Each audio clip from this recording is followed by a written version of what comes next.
Hi అండి. Perfect వంకాయ fry అయితే చేస్తున్నాను. చాలా చాలా బాగా వచ్చింది. మీరు కూడా ఒకసారి చూసి ట్రై చేయండి.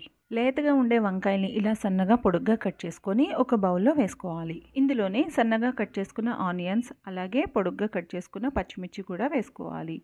ఇవన్నీ వేసుకున్న తర్వాత ఇందులో అయితే శనగపిండి నేను యూజ్ చేయట్లేదు. ఓన్లీ వరిపిండి మాత్రమే వాడుతున్నాను. అలాగే ఇందులో అల్లం వెల్లుల్లి పేస్ట్, పసుపు, ఉప్పు, కారం, గరం మసాలా, కాస్త కరివేపాకు. ఇందులో స్పెషల్ టేస్ట్ కోసం నువ్వులైతే యూజ్ చేస్తున్నాను. చాలా చాలా బాగుంటాయి. కొద్దిగా వాటర్ వేసుకొని వీటన్నింటినీ బాగా కలుపుకోవాలి. కేవలం వంకాయ పీసెస్కి ఆ పిండి మసాలా మొత్తం పట్టేటట్టు మాత్రమే వాటర్ వేసుకోవాలి. ఎక్కువ వాటర్ వేయకూడదు. రేకు బాగా వేడెక్కిన తర్వాత ఆయిల్తో కాకుండా నెయ్యితో వేయించుకోండి. రెండు వైపులా చాలా చాలా టేస్ట్గా ఉంటాయి.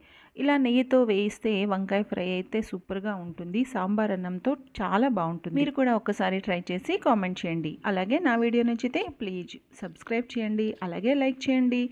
మీరు ఇచ్చే లైక్ వల్ల నా వీడియో మరింత ఎక్కువ మందికి రీచ్ అవుతుంది. Thank you so much.